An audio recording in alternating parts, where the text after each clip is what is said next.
Hello, I'm Ben Mankiewicz. Welcome to TCM, the first Sunday in October, the first of 5 nights where Mario Cantone has programmed double features of not quite horror movies, but movies that are scary, intriguing, puzzling in some way. I went off the path a little bit. Thank you for letting me take over the programming department. I appreciate it. It's much better than taking over an Instagram post, believe me, especially at my age. But this movie... Yeah, so we just finished Alfred Hitchcock, The Birds. That makes a little bit more sense.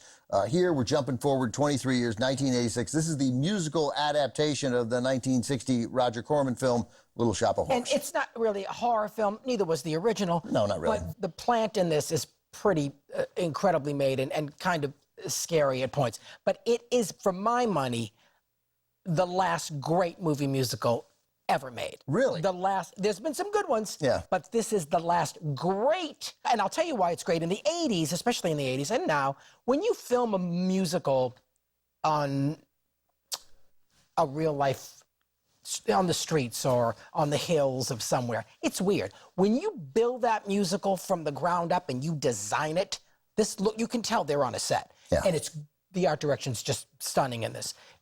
That's why it works, because you're already in the fantasy and in the world and in the look of this film. And I think that's the best way of doing a movie musical. Right, because if you set it on location, if you put it out on the street, then, to me, you're telling people, why are these people singing to each other on the street? You put it in a fantasy world, yep, and it explains, like Guys and Dolls. Like, you're sort of like, okay, I get it. This is not a real world. This is a fantasy world. Exactly. It's completely designed. And I think at this point you had to do that with musicals to buy it. But if you've ever seen the musical off Broadway or on Broadway, I just saw it recently. It was on Broadway, off Broadway again. It's a little different from the musical. This off I saw this off Broadway with Jonathan Groff, who was magnificent, and Tammy Blanchard, who was amazing, and it was in an off Broadway theater, which is the way it was originally. And it's an incredible movie musical, but what Howard Ashman did and how he cut certain things, changed a few things, restructured a few things, and the brilliance of Howard Ashman, unfortunately, was short. So 1960, Roger Corman's movie comes out. You know, it has this wonderful young actor named Jack Nicholson in it who delivers yes. it. So low budget, they shot it in less than a week, right? And then it becomes this cult favorite. But Ashman and Menken see it, and this is why I love artists. And they think, oh, let's turn this into a musical. And as you say, off Broadway, I think in the early 80s, 82. It was. I just moved to New York, and it was playing off Broadway, like around the corner from me in the Chelsea area at an off Broadway theater there. And then I don't know what off Broadway is like. It's like really it's really early. It's like, you know, it's not really a commercial run. And then it moved to the Orpheum, where it played for years. And the performances in this movie, Ellen Greene, who did it originally off Broadway, and Rick Moranis. Yeah.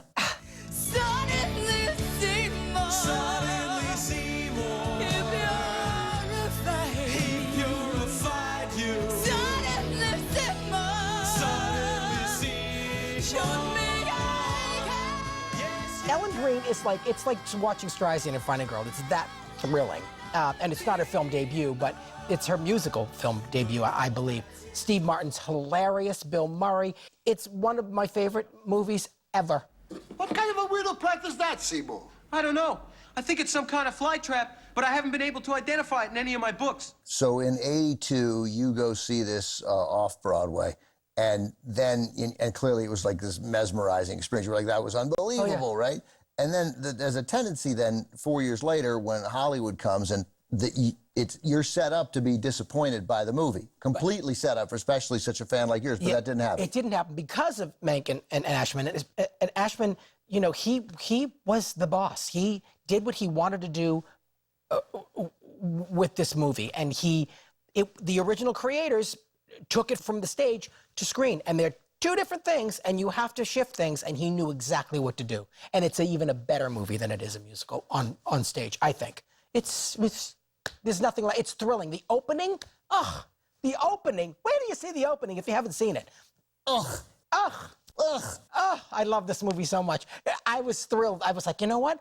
I'm picking Little Shop of Horrors because it is horror, and it has the word horror in it. All right, Mario, thank you. Let's Thank Perhaps you, Ben. Let's watch it. Thank you, Mario. No, thank you, Ben. All right, fine. Thank you. From 1986, directed by Frank Oz. Oh, Frank Oz. We didn't talk about Frank Oz. Frank Oz. Can I say something about Frank Oz? You may. Frank Oz is so this. First of all, when you see this, you go, I want him to do every movie musical. Anyway, but go ahead. I had to cut him off because I forgot to talk about Frank Oz. Oh, he's a genius. From 1986, directed by... Oh, Frank Oz. This is the musical adaptation of The Little Shop of Horrors. Welcome back. Ben Mankiewicz, Mario Cantone. He programmed The Little Shop of Horrors. That is the greatest movie that was ever Every made. time I'm with you, I just want to imitate you. You That's all. should imitate me. So the ending we just saw was not the original ending. Well, it was actually the original ending when they screened it. When I just saw it, like I said, I saw it on the big screen a few years ago, and they actually showed the alternate ending. So I'd never seen that on the big screen. They included it on the original DVD release. What happens is the plants multiply and they eat the world. So everyone dies in the end. It's kind of like another movie we're showing later on. And they recalled the DVD because they weren't supposed to put the original ending on there. It was an extra. It wasn't. But then finally, when they released the Blu-ray, I love a Blu-ray even today. You can watch the movie with both endings. But both endings are great. It's hard to have a movie where you have so much fun throughout the movie and then kill everyone. And then you don't want Audrey to die, Ellen Green. I know you wanted to prop up the Greek chorus. Those girls are so good. Well, you got Tashina Arnold, Michelle Weeks, and Tisha Campbell. Right. They're incredible. That opening number, Skid Row, that woman that comes down the alleyway at the beginning and starts that song. Home to Skid Row. The way the camera works and when they're all stomping their feet and the way the camera pulls back at the end, it's a thrill. So you were raving about Frank Oz and that Frank Oz should make every movie musical. Oh, yeah. What makes a good director of a movie musical? I guess overseeing the look of it and the structure of it, and he just knew what he was doing, designing it from the ground up. He was supposed to do Dreamgirls, and he didn't. And I think this is one of the only, well, he's done Muppet movies, right? But he's not done like a grown-up, thrilling musical. And Steve Martin and Bill Murray doing that scene in the dentist chair is so filthy and hilarious. That's the thing I remember most from seeing it the first time. And Steve Martin is magnificent.